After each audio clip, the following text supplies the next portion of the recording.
Olá, seja bem-vindo a esta aula de língua portuguesa, onde nós vamos trabalhar dois assuntos básicos: as figuras de linguagem e os tipos de predicado. Esta aula vai ter como roteiro a prova do oitavo ano comentada, a prova do primeiro trimestre do ano de 2020, onde nós trabalhamos as figuras de linguagem, comparação, metáfora, personificação ou prosopopeia e aliteração. E os tipos de predicado: predicado verbal, predicado nominal e predicado verbo nominal. Vamos lembrar então um pouquinho do que são esses conceitos. As figuras de linguagem. A figura de linguagem é uma forma de expressão de sentido figurado, isto é, em um sentido diferente daquele em que elas são usadas normalmente.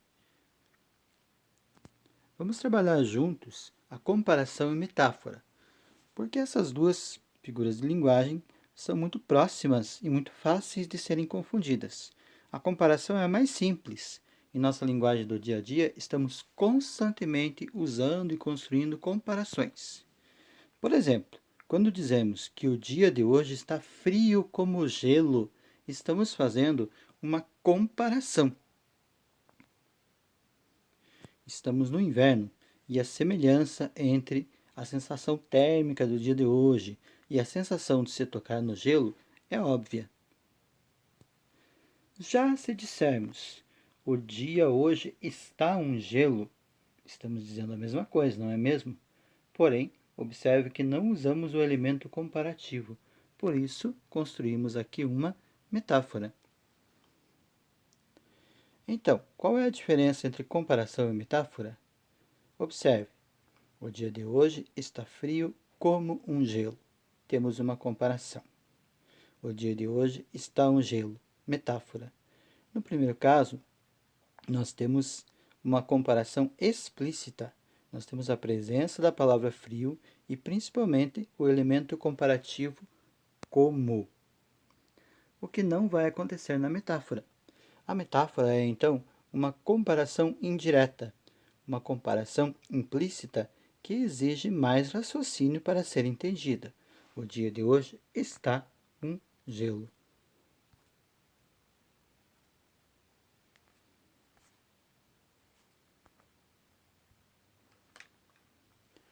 Resumindo, tanto na comparação quanto na metáfora, comparamos dois termos da mesma oração.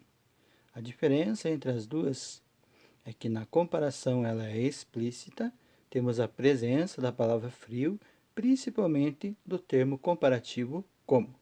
Já na metáfora, a comparação é implícita, mental. Não há presença de termos comparativos como, igual a, tal qual ou assim como. Outra figura de linguagem que vamos trabalhar aqui é a personificação, também designada pelo termo prosopopeia. Esta figura de linguagem consiste em atribuir ações e características exclusivas de seres humanos a animais irracionais ou seres inanimados. Logo, onde vamos encontrar mais claramente a personificação? Nas fábulas, onde os personagens principais são animais que falam, pensam e agem como seres humanos. Nas letras de músicas, nos poemas, onde são usados várias vezes animais irracionais ou seres inanimados com atribuições de seres humanos. Personificação, persona, pessoa. Um dos seres inanimados mais personificados nos poemas, nas letras de músicas, é a lua. Observe neste poema do paranaense Paulo Leminski o uso da personificação. A lua foi ao cinema, passava um filme engraçado, a história de uma estrela que não tinha namorado. Então, o que foi personificado aqui? A lua e as estrelas. A lua não pode ir ao cinema. Ela foi colocada aqui na situação como se fosse uma pessoa, simbolicamente, e também a estrela que não tinha namorado. Então, nestes versos, tanto a lua enquanto as estrelas são personificadas, isto é, agem como se fossem pessoas. A aliteração é uma figura de linguagem caracterizada pela repetição de fonemas, de consoantes no mesmo verso ou na mesma palavra. Essa repetição, no entanto, não acontece por acaso, ela tem um objetivo. Ela tem o propósito de produzir um efeito sonoro interessante, marcando o ritmo e sugerindo alguns sons semelhantes às palavras que compõem o texto. Observe: chove, chuva, chove sem parar. Perceba que a repetição do fonema X, representado aqui pelas letras CH, está diretamente ligada ao som que se repete quando temos uma chuva persistente. Chove, chuva, chove sem parar.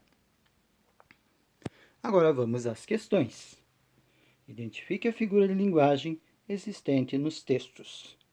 Palmeiras se abraçam fortemente. É claro que aqui estamos nos referindo à árvore, porque o verbo está no plural. Não estamos nos referindo à cidade nem ao time do Palmeiras. Estamos referindo à árvore Palmeiras. E Palmeiras não podem se abraçar. Palmeiras não pode sair do lugar. Palmeiras não tem pernas. Palmeiras não tem braço. Quem pode se abraçar são as pessoas. Então transformamos uma árvore com ações de pessoas.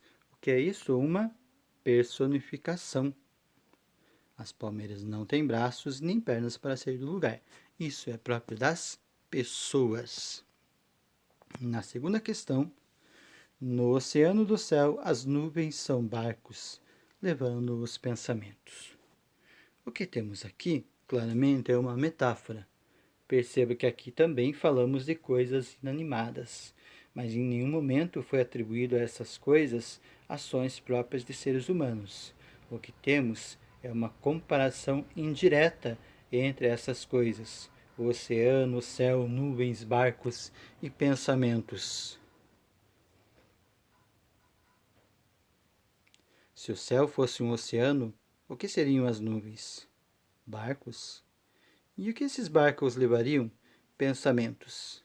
Quem nunca parou olhando para o céu, olhando para as nuvens e tentando imaginar formas nestas nuvens e daí para frente divagando em seus pensamentos? Depois aqui nós temos uma tirinha, um tipo de questão muito comum na prova Paraná, na prova Brasil, no Enem também. Então, nós temos ali os dois personagens ratinhos e eles estão conversando. Antes que você diga que isso é uma personificação, eu quero chamar a sua atenção para o enunciado. O enunciado vai nos perguntar qual era a figura de linguagem usada pelo personagem. Ok? Então, na fala do personagem, você é um colírio para os meus olhos. Então, repare que a ratinha ficou impressionada. Oh, um descongestionante nasal para o meu nariz. Observe que a expressão dela já não está tão contente quanto no primeiro quadrinho. E por fim, um antiácido para o meu estômago. E aí ela fica totalmente desapontada, definitivamente desapontada, dizendo que tem gente que não sabe quando parar. Então observe que o nosso personagem ratinho aqui construiu 3 metáforas. É claro que ele só foi feliz na primeira, mas nas 3 ele faz uma comparação implícita entre o ser amado e o colírio, o descongestionante nasal e o antiácido. É claro que se ele tivesse ficado no colírio, já estaria de bom tamanho. Na terceira questão, nos versos da música Timoneiro, a rede do meu destino parece a de um pescador, quando retorna vazia, vem carregado de dor. Que palavra o eu lírico usa para fazer referência ao conjunto de fatos interligados que formam a vida de uma pessoa? Então é claro que das opções que nós temos aqui, nós estamos falando do destino, fatos interligados que formam a vida de uma pessoa, o destino. E depois nós temos uma sequência de frases e expressões para relacionarmos as figuras de linguagem. Um trecho aqui do Mário Quintana: a tarde é uma tartaruga com um casco pardacento de poeira. O amor é uma velha canção nos teus ouvidos. Vozes veladas, veludosas vozes, volúpias dos violões, vozes veladas vagam nos velhos vórtices velozes dos ventos, vivas vãs vulcanizadas. E na última: então o mar, frio e sem carinho, sentiu na pele aquele brilho tocar, pela lua foi se apaixonar. Então, explicando aqui cada um deles. No primeiro: a tarde é uma tartaruga com o casco pardacento de poeira. Nós temos aqui uma relação entre a tarde e a tartaruga. Nenhuma delas tem ação de pessoas e nós temos uma comparação indireta porque não temos o elemento comparativo como. Então aqui nós temos uma metáfora. O que os dois têm em comum? Para quem acorda cedo, evidentemente, a tarde já está cansado e a tarde se arrasta lentamente como uma tartaruga, e à tarde você já está levando aquela poeira do dia. Então, é mais ou menos nesse sentido que o poeta está querendo comunicar, fazendo essa relação entre tarde e tartaruga. Na segunda opção, o amor é uma velha canção nos teus ouvidos. Mais uma vez temos uma metáfora: o amor e a velha canção. Essa relação pode ser positiva ou negativa, dependendo da relação que há entre os dois que estão se falando. E na questão número 3, é claro, óbvio, que nós temos uma aliteração. Veja no grifo aqui quantas vezes aparece a letra V. Praticamente em todas as palavras nós temos a letra V, o que caracteriza uma aliteração. E na última, nós estamos falando do mar. Tudo bem que o mar seja frio, principalmente no inverno, mas que ele sinta falta de carinho, que ele sinta alguma coisa na pele e principalmente que ele se apaixone pela lua, em sentido objetivo, é impossível. E isso só é possível para as pessoas. As pessoas têm pele, as pessoas sentem falta de carinho, sentem solidão, as pessoas se apaixonam. O mar não. Então aqui é claro que nós temos uma personificação, ok? E aí passamos para a segunda parte da prova, que são os tipos de predicado, tá? Então, relembrando que o predicado é um dos termos essenciais da oração. Outro termo essencial da oração é o sujeito. E o predicado é aquela parte da oração que faz uma declaração, declara algo sobre o sujeito. E dependendo do tipo de verbo ou complemento que apresenta, o predicado pode ser predicado verbal. Como reconhecemos um predicado verbal? Pela presença de um verbo que indica ação. Esse verbo pode ter complemento ou não, e quando ele tem complemento, esse complemento é feito por substantivos. No predicado nominal, pelo contrário, nós vamos ter a presença de um verbo de ligação. É importante você decorar essa pequena listinha de verbos de ligação: ser, estar, parecer, permanecer e ficar. Por que eles são chamados de ligação? Porque eles não indicam ação, eles servem somente para ligar o sujeito a um atributo, um adjetivo que caracteriza o sujeito e é chamado sintaticamente de predicativo do sujeito. E o predicado verbo nominal é uma mistura dos dois primeiros. Ele tem um verbo que indica ação, mas que geralmente forma uma locução verbal com o verbo de ligação. E no seu complemento vai apresentar um substantivo e um adjetivo. Ok? Então vamos para as questões do predicado, tipos de predicado. Soa um toque áspero de trompa, os estudantes saem das aulas cansados, a distância alimenta o sonho, devido às fortes chuvas, os rios estavam cheios. Então, na primeira questão, soa. Veja que nós temos aqui grifado o verbo. O verbo soar não é um dos verbos de ligação. E ele é completado por um substantivo, toque. Logo, aqui nós temos um predicado verbal. Depois, os estudantes saem das aulas cansados. O verbo sair não é um verbo de ligação. No entanto, depois do substantivo das aulas, temos um atributo, cansados, que se refere aos alunos. Logo, aqui nós temos um predicado verbo nominal.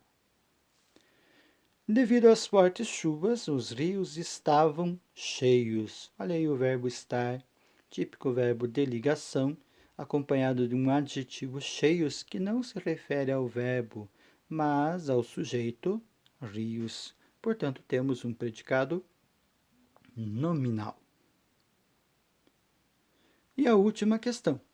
Assinale a alternativa que analisa corretamente a sintaxe da frase. Os pesadelos de aniversário já começaram. Na primeira opção, nós tínhamos lá, o sujeito é os pesadelos e o predicado é de aniversário, já começaram. Não, o sujeito é os pesadelos de aniversário. A outra opção nos dizia que o núcleo do predicado é um verbo, aniversário. Por isso, o predicado é verbal. Nem os seus colegas do sexto ano marcariam essa. Aniversário nunca foi e nunca será um verbo. Você pode até admitir o verbo aniversariar, fazer aniversário. Mas a palavra aniversário é um substantivo e, além do mais, faz parte do sujeito aqui nesta oração e não do predicado. A outra opção nos dizia que o verbo é de ligação, por isso o predicado é nominal. O verbo é começaram e esse não é um dos verbos de ligação, é um verbo que indica ação. E aqui, por fim, temos a resposta correta. O núcleo do predicado é um verbo, começaram, por isso é um predicado verbal. Exatamente, no predicado há somente duas palavras, o advérbio já e o verbo começaram, que indicam uma ação. Apesar dele não ter um complemento, ele indica uma ação e por isso aqui nós temos um predicado verbal. Ok? Se ficou alguma dúvida, comente, seja qual for o aplicativo que você está usando no Google Classroom ou no YouTube, faça seus comentários colocando as suas dúvidas. Se você achou que este vídeo foi útil para você ou pode ser útil para alguns colegas, fique à vontade para compartilhá-lo. Se você preferir também, inscreva-se para receber novos vídeos e ative o sininho para receber as notificações. Muito obrigado pela sua atenção e até a próxima!